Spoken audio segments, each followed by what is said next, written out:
Welcome back to another episode of Research and Rabbit Holes with your girl Lauren Nicole, your cousin, sister, friend, and your friendly neighborhood librarian. Now, I don't know about you guys or when you may be watching this, but we're going through another little cold front where I live, and anybody who knows me knows that I don't do the cold, and so I am bundled up today. Okay.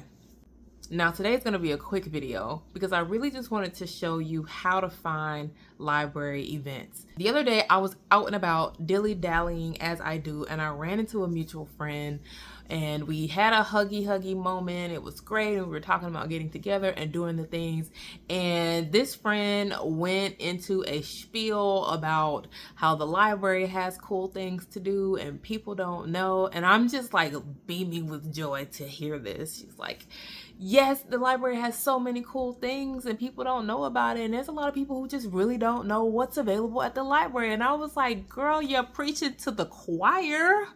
So I'd already had an idea to start a segment discussing upcoming events, and when I had this encounter, it made me want to like put my foot on the gas. And so I went to my public library website and I was digging around on the calendar to find that there are so many events, and I saw some cool new features, and I wanted to teach you guys how to use this. Like, as simple as it is, there's some cool features that you may not know about, and if you do, great for you. Tell a friend. Okay, so let's go over to the website. All right, so I'm starting here on the Jacksonville Public Library website at jackspubliclibrary.org, and I'm going to go to the events tab here. And this will take me to the events page. Now, the cool thing about the events page is that you can look at the events in two different ways, either through the calendar view, which you can see that there are a plethora of things going on any day of the week at any location. Something to keep in mind is that the Jacksonville Public Library has 21 locations throughout the city. Now, you might see something like here on the February 26th that there are 22 locations. And I looked into it, and that is because there are two virtual events going on that day. And so they are counting the virtual location as a location. So, as I said, you can click through this calendar, let's say the 26th here, and then you can see a list of the events going on throughout the day at the different branches. And if you are interested in any particular one, let's click the adult writing group going on at Pablo Creek Regional Library from 3 p.m. to 4 p.m. that day. You can have a little pop up with some information, or you can go into it, read a little bit about it. You have the option to add that to your calendar. And then when you scroll down, you'll have the contact information, the hours of operation for that branch, the branch address, and even the map. So if you wanted to just follow the map if you were driving, or just kind of get a sense of where it is in the city if you're not familiar with that particular branch. So that's pretty cool, right? All right, so let's go back to our calendar. So you can choose day by day to see what's going on at all branches if you like. You can simply revert it back to that calendar view by clicking back on that day, and you can fast forward to the next month and do the very same thing.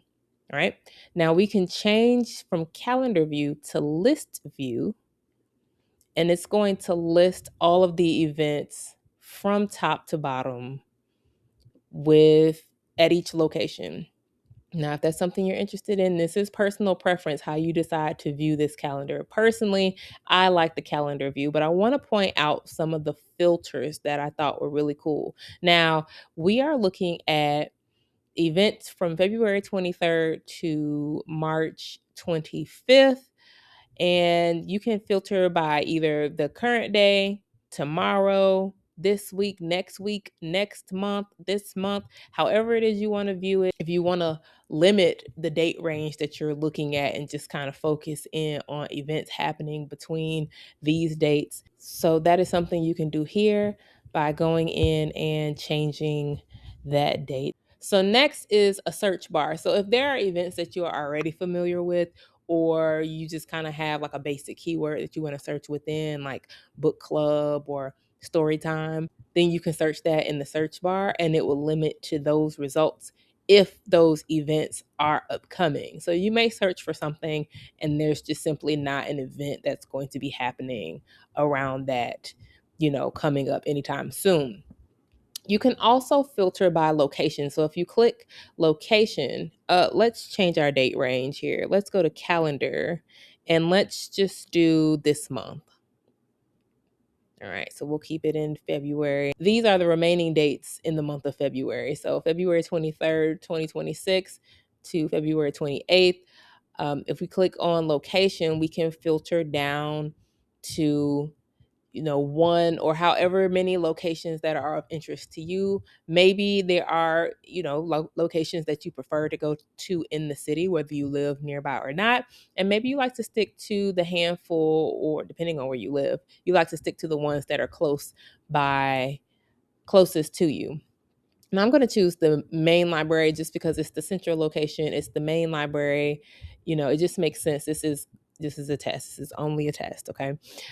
So I filtered for that. You can also filter by age group, which is cool. So you have early childhood, school age, tweens, teens, adults, 50 plus, families, and everyone. So depending on what you are needing, do you need a place to take your little ones during the day? Are you a busy adult who works 9 to 5, or maybe a non-traditional schedule and you have hours later on in the evening, or even midday? Maybe you are an older person and you're retired and you're looking for activities to do. You can filter by the group that fits you best and makes the most sense. And you can always choose more than one. You see, they have the view all age groups for adults who have children or teens. Filter down to more than one of those categories that's relevant to you. Okay. And it's going to update with each of my selections. And some of these events, such as here, read for the record, see markets grow. This is the only one that's left in the time frame left for the month of February, and it still applies because it's technically for everyone. So it is tagged for adults and it still applies, but it also is for everyone. So that wouldn't be something that I'm interested in. So I can clear this filter and I can actually go back and change my date range to go a little farther out. Let's say we want to see events going up to March 30th.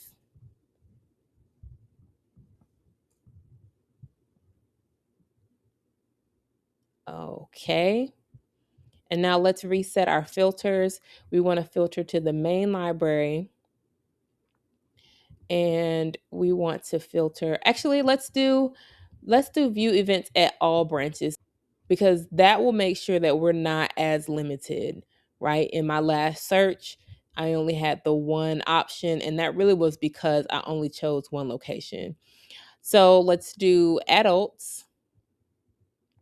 And now we have more options.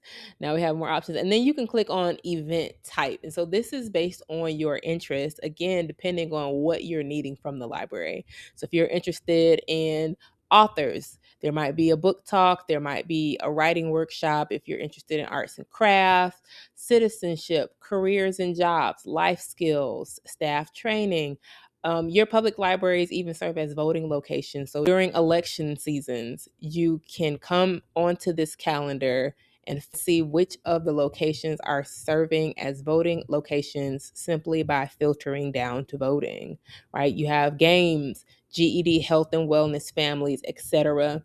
So you can choose events based on your interest. I'm not going to choose anything. I just want to kind of keep that open. And now again, so I can leave it at that list view. I can also change it to calendar view. Let's look at calendar view. And so now I see between February 23rd and March 31st, there are quite a few events happening for adults at the different learning centers. So on the 19th of March, there are some ESOL classes happening virtually, conversation essentials for intermediate and advanced, tech support at Highlands Regional, from books to film book club at Southeast Regional, and Crafters Unite at Pablo Creek Regional from 6 to 7:30. So this is great because the events cater to the different audiences and the different schedules of people, so that again the library is for everyone. So some of the cool things that I wanted to highlight here. So just keep in mind, if you've been paying attention, I have filtered my results to the age group adults. Okay. I did not filter by location and I did not filter by event type. But if you're following along, or if this is something that you're interested in trying, you might be adding more filters. So what I wanted to point out to you guys are these options here. So if I click create brochure, based on the date range that I chose and the filters that I chose, I can download a customized brochure. I thought that was the coolest thing ever. So before I download this, I just want to show that you have the option to download it. You have the option to send it to your email, and you can subscribe. You can choose the frequency that you want to subscribe to your own personalized list of events, right? So say you have school age children and you want to keep up with the events happening at the Highlands Regional Library branch. You can filter for Highlands Regional, you can filter for teens, tweens, kids, and have a weekly events brochure sent to you of only those events. Like, I thought that was so cool. So I'm actually going to download my brochure and show you what it looks like. So once I download that, it's going to create a PDF file for my computer. All right, so I'm gonna open that up. And so this is my customized event brochure of all of the events happening between February 23rd and March 30th at all locations, all event types for adults. Okay. And to give you a little bit of information here, if you need to sign up for an event, if you need to register for an event, it'll let you know. And there's also contact information if you need to reach out. And so day by day, with visuals, which is cool. It lets you know which events have been canceled, which events require you to register for them, dates and times, book club, craft and chat, drop in crochet sessions, technology Tuesday. I mean, the list goes on of options. And this is page 3 of 27. So I have a 27-page brochure of library activities for the next month catered to adults. And some of them are going to be mixed group again. So you just keep an eye out for those things that adults can attend, but they might be more family friendly. They might be more geared to the youth. It really just depends on your interest. But once you have your brochure and you kind of figure out the filters that are relevant to you, you can, either mark those things out manually or, figure out how to work around the ones that don't apply to you. Okay. So I'm going to close that out. That is the downloadable brochure. Next up is the RSS. And so I took some notes for the people who don't know what this is. So RSS stands for really simple syndication. And in a nutshell, it's basically it condenses the information on the web page into a format that something called a feed reader or an RSS reader can read. And so most of your browsers can function as a feed reader or an RSS reader by adding some sort of add-on or plugin. Okay. I don't have one on my computer, but I did do a little digging because that's what I do when I go down rabbit holes. And I found one called RSS Viewer app. rsviewer.app, which is a free RSS feed reader. And again, so you can download this file, and this is what it looks like. It'll open onto this page, and it basically has this content in a particular format. What I'm going to do is I'm going to copy this link here, copy this link to my clipboard, go to my RSS feeder and paste it here. And then we're going to view the RSS feed. So, why would you use an RSS feeder? You would use an RSS feeder if you wanted to stay up to date on upcoming events without having to go back to the library website all the time. So, this would refresh as new events are added. So, it's kind of like a connection to the events page, and as things are added based on your filters, because again, remember, this isn't just all of the events. This is my customized list. So I can have my customized list as an RSS feed that I have functioning on my computer as an add-on or a plugin. So I don't have to go to the Jacksonville Library website all the time. I can check my RSS feed to see what are the new and updated events that are coming up that are relevant and might be interesting to me. So play around with RSS feeds. I thought that that was a really cool feature that they had.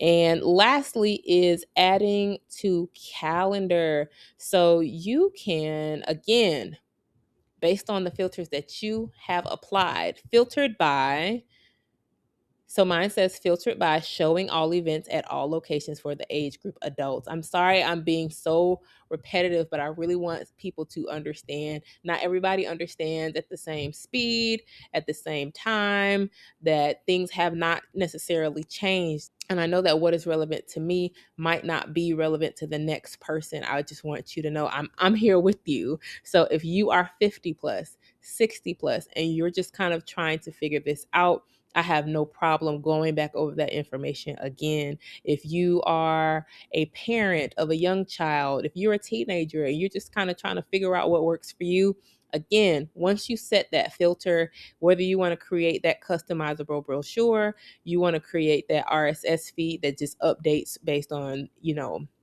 what you're interested in, or you want to be able to copy these events to your calendar, you can. So I could copy this link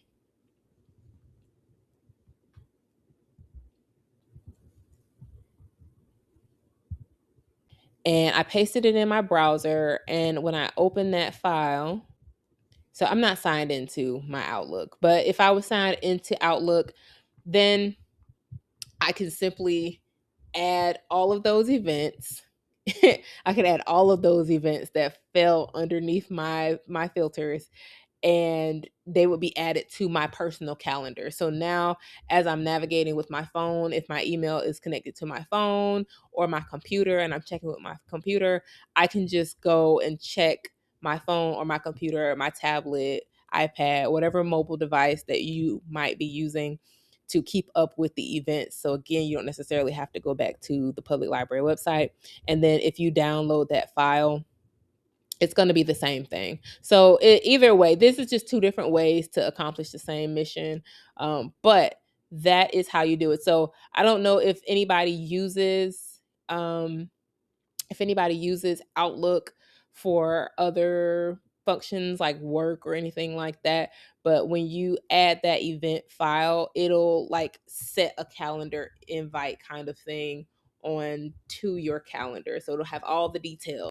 You don't have to add it manually the way that you would in your personal phone calendar. It'll have the title of the event, it'll have, the location link and all that good stuff. If it's a virtual meeting, then, whatever platform they're using, Zoom, WebEx, it will be there for you. So this is how you find events at the Jacksonville Public Library. Your public library might be a little bit different, but I imagine they would all have very similar function in terms of the way that you can look at this information, setting date ranges, limiting by location, right? Because everybody can't be everywhere, but maybe they're are one or two librarians that are within a reasonable distance from you that you go to regularly, or you would be willing to go to regularly if you knew that they had events and activities and programs that are relevant to you and your household on a regular basis. And of course, as a librarian, I encourage you to be willing to travel if you are able to other branches that you're not necessarily familiar with and take part in those activities. You do not have to stay at the one nearest you. All of these programs are available to you, okay? And that is how you find library events. Very simple, very easy, and just the idea that you can customize your event search for your own interest and just have a list coming to you all the time is pretty amazing, right? That's pretty cool. I can't lie. Of course, I'm pretty excited about the library and the things that it has to offer, but I really wanted to make sure that you all know that this is something that you can do. This is something that the kids can learn how to do. This is something that your elder parents can learn how to do, or maybe you can do it for them. Maybe you can set an activity schedule for 50 plus and download it onto their calendar so that they always have activities to look forward to without having to blow up your phone and ask you what's going on at the library this weekend, right? So make use of that. Go around on your public library website, dig around and see what features are available and accessible to you, and see what's going on this weekend. All right, I'll catch y'all next time. Bye.